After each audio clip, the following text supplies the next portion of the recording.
Buenas tardes. Bueno, es un placer estar aquí con todos ustedes esta tarde, sobre todo por el nivel del Congreso y de la ponencia que viene a continuación. No hace falta presentarlo, pero Ignasi Puig es uno de los expertos nacionales y, por qué no, mundiales del diagnóstico óptico también de la inteligencia artificial, que van de la mano. Ignasi Puig trabaja en el Hospital de Manresa. Bueno, creo que sin más dilación lo más interesante es escuchar su charla y luego tener tiempo para poder comentar todas las cosas que se nos ocurran y, por supuesto, atender al chat interactivo. O sea que, Ignasi, cuando quieras puedes comenzar con tu presentación. Pues muchas gracias, Eduardo.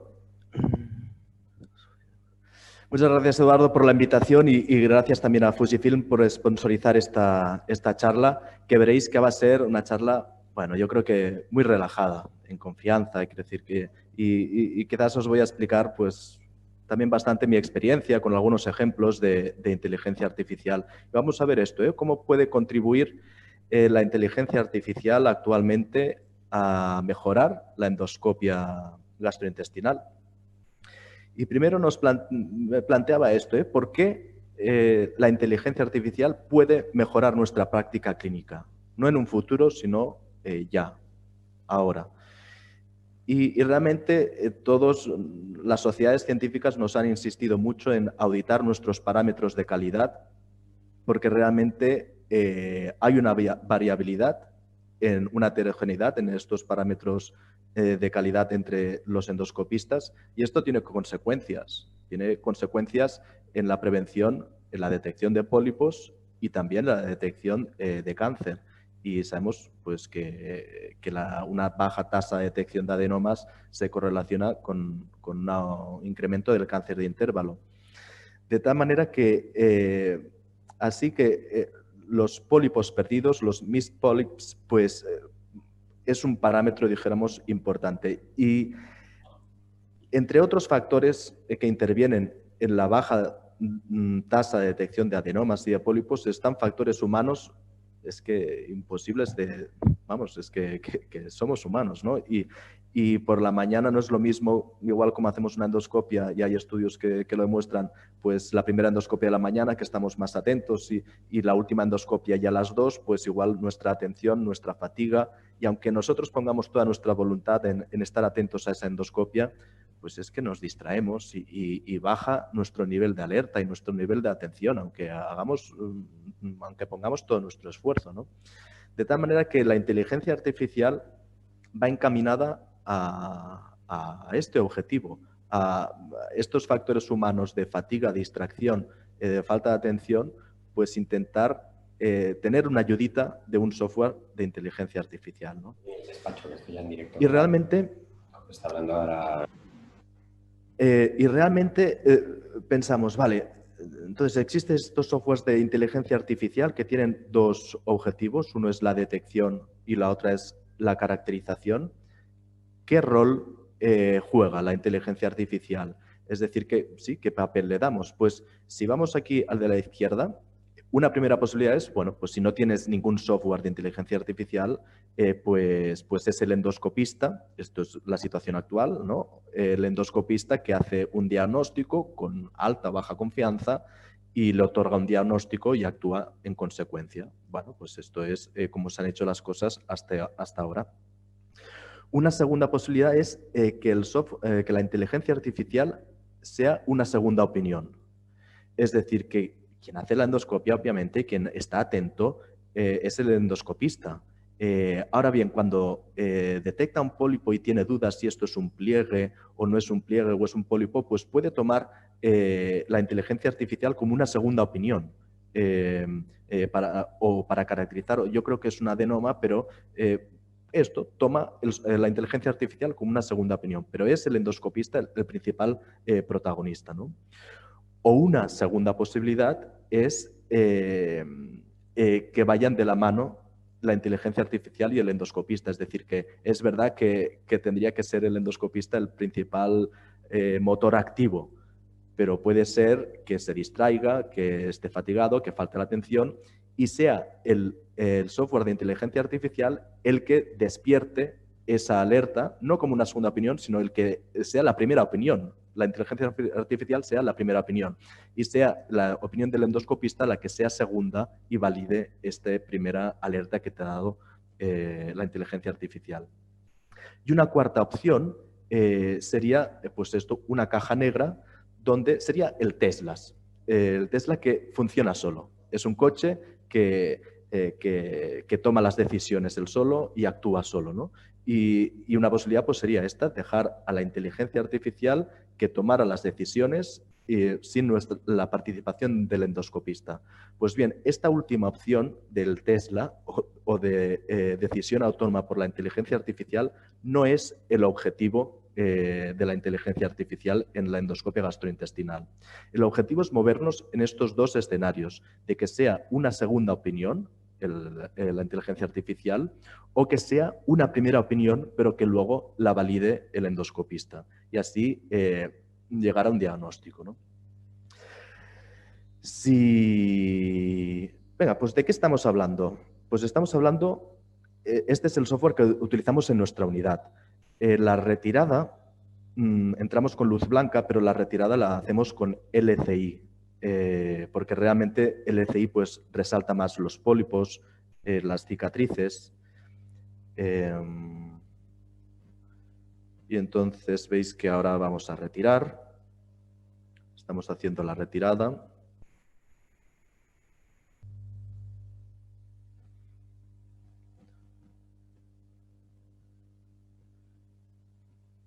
Y de pronto veis que aquí aparece, que te señala con un recuadro que está detectando un pólipo.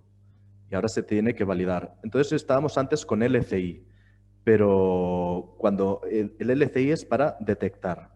Pero cuando queremos caracterizar, lo suyo es poner BLI. Caray, pues lo estoy intentando, ¿eh? Venga, vamos a volver a ponerlo.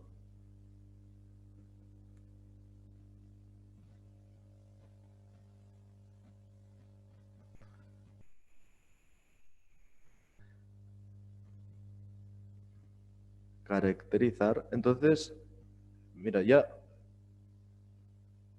Oye, bueno, se intenta, se hace lo que se puede, ¿eh?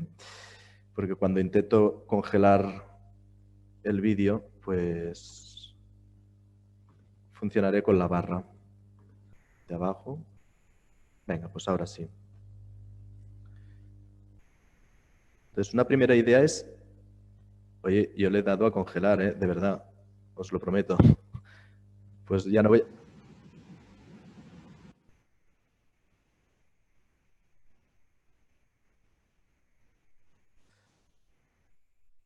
Pues no voy a parar el vídeo. En todo caso, si lo suyo es obtener una imagen frontal del pólipo, porque si uno obtiene una imagen lateral, pues... Y efectivamente, pues, veis a la derecha que se rellenan unas líneas. Eso es el grado de confianza. Me refiero a estas líneas, que ahora esto quiere decir alta confianza. Y luego aquí salía, voy a volver a ponerlo, aquí se ve un mapa que te dice, ¿cuál es el pólipo que estoy juzgando? Pues este que está aquí. Porque si hubieran dos pólipos, igual dirías, oye, ¿y cuál de los dos pólipos es el que me está diciendo si es hiperplásico o adenoma? Pues por esto está el mapa de posición. Normalmente los pólipos así diminutos, pues yo los reseco con asa fría y veis lo que me pasa de vez en cuando. Pues que el pólipo igual es de 2 milímetros, pero con asa fría yo reseco un fragmento de 5 milímetros y luego va el patólogo y dice que este pólipo diminuto que hemos enviado, que era mucosa normal. Entonces, vosotros, si tuvierais en el informe esa imagen central bien caracterizada de ese pólipo, que era claramente un adenoma, habéis enviado de 2 milímetros, habéis enviado un fragmento de 5 o 6 milímetros al patólogo y te dice que es mucosa normal, la verdad es que vale la pena caracterizar bien las lesiones porque yo diría que eso es un adenoma, me fiaría más de mi diagnóstico óptico. Y dices, bueno, en general, estos softwares de inteligencia artificial sirven para algo. Pues este metaanálisis con 5 estudios, con 4.000 pacientes, pues sí que se veía que aumentaba significativamente la detección de pólipos, un riesgo relativo de 1,5. Y dices, pero no solo de pólipos, sino también de adenomas. Aumentaba la detección de adenomas significativamente, con un riesgo relativo también de 1,5. Ahora bien, ¿y qué me dices de los adenomas avanzados? Porque es verdad, la verdad es que sinceramente la inteligencia artificial lo que veo que más me ayuda es a detectar pólipos diminutos de 2, 3 milímetros que igual se me podrían haber pasado. Pero pólipos grandes de 10, 15, 20 milímetros protuyentes, pues este metaanálisis mostraba que aumentaba la detección de adenomas muy significativamente, de un 23 a un 41%, que estos son números realmente muy altos, pero la tasa de detección de adenomas avanzados era igual, no aumentaba significativamente. Y es que realmente hay una preocupación en el desarrollo de estos softwares de inteligencia artificial de qué hay de las lesiones cerradas, porque son lesiones muy planas, o de las lesiones que son planas o deprimidas o ligeramente deprimidas. Pues esto representa un reto no solo para los softwares de inteligencia artificial, sino también para los endoscopistas occidentales. Realmente cuando vemos imágenes de los japoneses de estas lesiones planas en el colon, a veces pensamos, caray, esto debe ser la genética de los japoneses, ¿no? Porque esto en nuestro medio no lo vemos, estas lesiones planas, ¿no? Pues la verdad es que, no sé, pero en Japón y en Manresa, o quiero decir, en Occidente, estas lesiones planas también existen. Lo que pasa es que quizás no tenemos el ojo entrenado a verlas, o a veces tampoco la tecnología con los endoscopios antiguos y con poca iluminación, pues son difíciles de ver. Ahora bien, os muestro este vídeo. ¿Qué es lo que decía este software de inteligencia artificial? Aquí se intuye con luz blanca algo. Pero fijaros que con luz blanca el software no detectaba nada, pero con el LCI se ha puesto loco. Aquí sí que lo detectaba. Ahora volvemos a luz blanca, que apenas detecta nada el software, apenas detecta nada. Con luz blanca es difícil de ver. Volveremos a ello. Con luz blanca es difícil de ver. Y ahora ponemos el LCI y el LCI se vuelve loco porque sí que está detectando aquí una lesión. Y cambiamos al modo de BLI para caracterizarla y te dice que es hiperplástica. Realmente, actualmente, este software, el CAT-AI, que es el que estamos utilizando, pues no diferencia entre hiperplásticos y cerrados. En el futuro es probable que sí, pero actualmente los cerrados los da como hiperplásticos. Pues como veis en este caso, yo creo que aquí sí que juega un papel muy importante estos softwares, porque en Occidente, que igual no tenemos el ojo entrenado a ver lesiones planas y lesiones no polipoideas, pues depende qué software y con LCI, pues sí que te detecta estas lesiones planas. Igual esta lesión se nos podría haber pasado perfectamente, pero el software te sugiere que aquí hay algo y tú luego lo validas, ¿no? Bueno, ya lo hemos visto 2 veces. Entonces, hemos hablado de detección, también hemos hablado, y sobre todo también para detección de lesiones planas, pues es especialmente importante.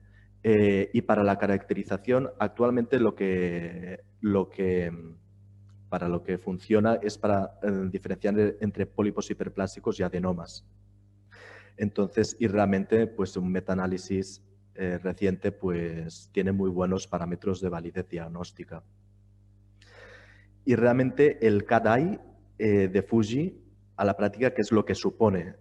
Por ejemplo, en nuestra unidad, ¿qué ha supuesto incorporarlo? Pues representa un módulo más. Aquí está el videoprocesador y la fuente de luz. Hay otro, bueno, pues representa un módulo más donde ya está conectado al monitor. Y se puede utilizar cualquier endoscopio, no hace falta que tenga magnificación, aunque la verdad es que sabéis que yo soy muy muy a favor de la magnificación, pero no hace falta tener magnificación para detectar o caracterizar los pólipos. Tiene un botón donde el mando en el endoscopio, pues para encender o apagar el sistema de inteligencia artificial, y también con otro botón puedes grabar en vídeo.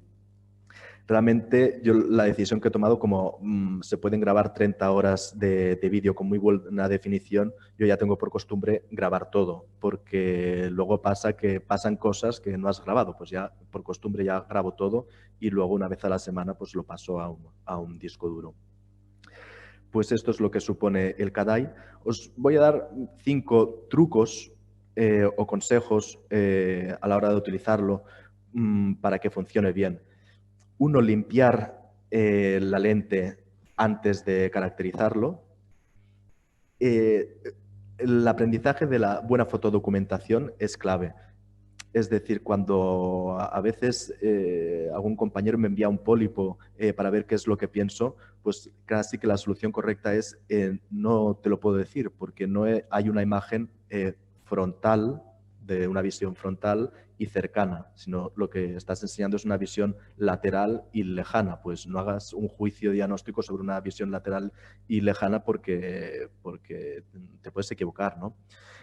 Si la imagen está borrosa, saber que el software pues tiende a detectarlo como hiperplástico porque se cree que es un patrón homogéneo.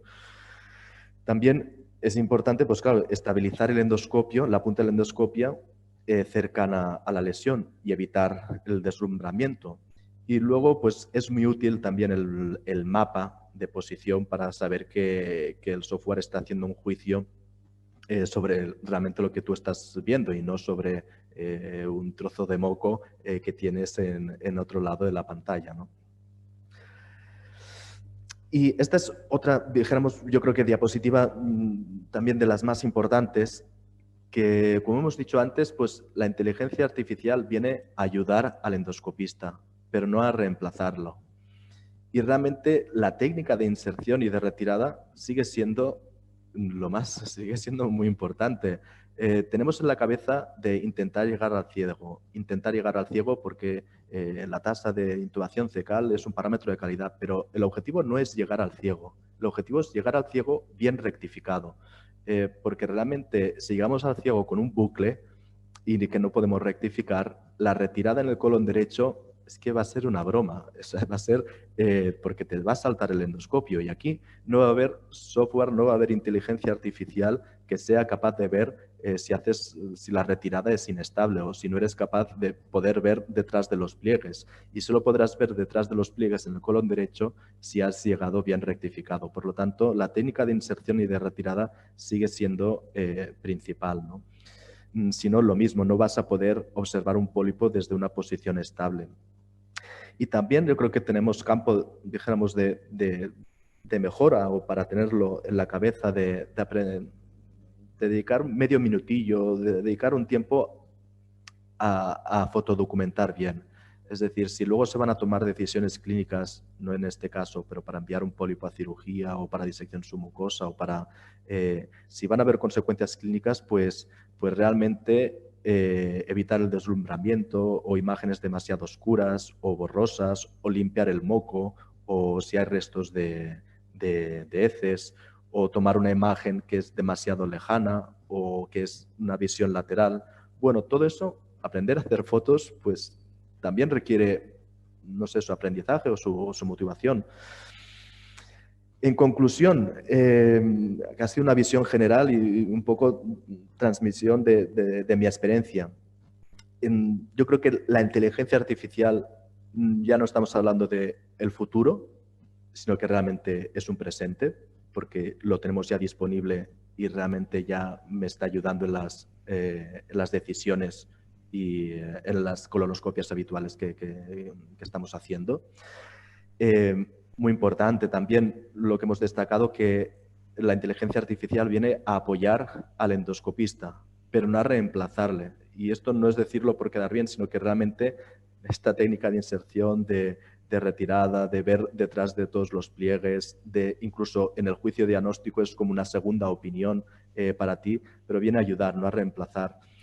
Sabemos que sí que tenemos evidencia que aumenta muy significativamente la tasa de detección de adenomas, incluso en endoscopistas expertos y motivados que hacen una exploración exhaustiva, pues también en ellos aumenta la tasa de detección de adenomas. Y luego que los estudios, hay un montón de estudios en marcha y de abstracts comunicados en la UEG con diferentes objetivos, que sí en síndromes hereditarios, que sí para revisión de cicatrices, que para pólipos planos, que para pólipos cerrados. Pues toda esta evidencia, la verdad es que actualmente no la tenemos disponible, pero hay muchos estudios en marcha que nos darán evidencia para tomar decisiones, ¿no? Y muchas gracias por vuestra atención. Esto es lo que quería comentaros, explicaros.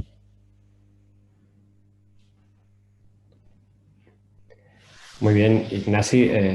Nada, gracias por tu inteligente charla.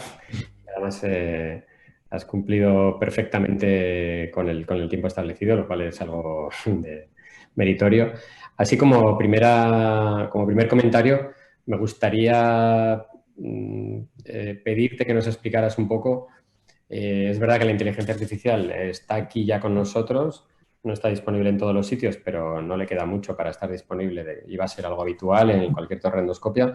Mientras tanto, ¿cómo aprenderías diagnóstico óptico? Y bueno, y para hacerlo para alguien de nuestro medio sin que tenga que irse a Japón o viajar, o darnos alguna pauta, por favor. No, pues sí. La verdad es que este año pasado han salido dos iniciativas desde la Sociedad Europea de Endoscopia.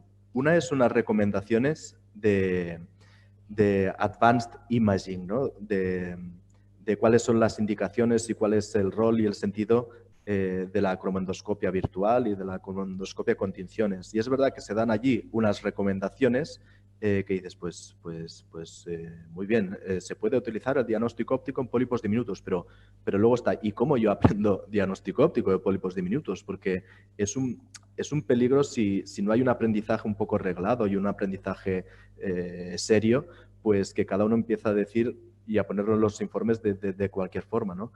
Entonces, por eso salió una segunda guía de la Sociedad Europea que viene a dar unas recomendaciones, unas pautas de cómo aprender diagnóstico óptico para cada uno de los temas. Pues para pólipos diminutos, para patrón invasivo, para Barrett, para cáncer escamoso, para early gastric cancer. Entonces, dan las pautas, unas recomendaciones. En el caso de pólipos diminutos, pues hombre, la verdad es que sé que Marco Bustamante estaba haciendo una herramienta de aprendizaje que no sé cuál es el estado, si ya está finalizada o no. O esperemos que le quede poco. Realmente la única herramienta de aprendizaje que está validada con un estudio clínico es una herramienta del grupo de Evelyn Decker, pero tampoco es fácilmente disponible, la verdad, esta herramienta de Evelyn Decker. Entonces, bueno, yo creo que como mínimo sí que si le echáis una ojeada a esa guía de la Sociedad Europea de Curricula Working Group, en el Marco Bustamante y yo participamos, Evelyn Decker también, se encuentra fácil en PubMed. Allí encontraréis unas sugerencias de cómo aprender diagnóstico óptico también. Sí, y la otra es irte con alguien que sabes que sabe y hacer una estancia. También hay módulos de aprendizaje online. Bueno, son ideas. Quizás también una cosa útil es auditarte en los resultados. Nada, con 100 pólipos, audítate para que veas un poco si realmente tienes esa precisión o no. Bueno, no sé si te he contestado un poco, Eduardo. Sí, eso lo de auditarte yo creo que está bien para cualquier cosa. Luego, ya sé que es un poco así futurista, pero ¿qué le irías pidiendo poco a poco a la inteligencia artificial para este futuro inmediato, ¿no? ¿Qué cosas progresivamente nos irías pidiendo? Claro, pues, hombre, lo que tenemos disponible este Cat-Eye, pues está muy bien validado, dijéramos, para detección, es verdad, y caracterización de pólipos hiperplásticos y de adenomas de pólipos. Ahora bien, ¿qué nos queda? Pues el patrón invasivo para decidir en estos pólipos grandes cuál es el tratamiento más adecuado, si cirugía, disección submucosa o en fragmentos. O en Barrett, pues también tenemos un campo. O en Early Gastric Cancer, para detectar cánceres, pues también, es decir, el campo de la inteligencia artificial en el futuro es impresionante y yo creo que es que realmente nos va a ayudar seriamente. O sea, Early Gastric Cancer es que yo no tengo el ojo entrenado a detectar Early Gastric Cancer. Entonces, si tengo un software que me da sugerencias, que me da pistas, pues bueno, yo creo que incluso me puede ayudar a mi entrenamiento, por ejemplo. No sé si tú también tienes alguna idea más, Eduardo, porque tú también sabes un montón de inteligencia artificial. Bueno, ideas tengo ahí para hacer de cosas más también. Yo creo que también incluso poco a poco las máquinas nos dirán en qué más o menos en qué localización estamos, en qué posición ¿no? de la gravedad también probablemente estamos, ¿no? Que a veces no sabemos en qué cara del colon o del recto estamos y luego pues cuando vayamos quitando pólipos, pues nos dirá si aquí nos queda, si no nos queda, y también creo que de un futuro, ¿no? Con integración de parámetros clínicos, ¿no? Que se integren con los parámetros técnicos y nos digan, pues, ¿por qué no? La historia clínica esté integrada con el software y se sepa si el paciente tiene más riesgo de hacer una complicación o no, ¿no? No solo complicaciones con imagen. O sea que yo creo que este es el principio.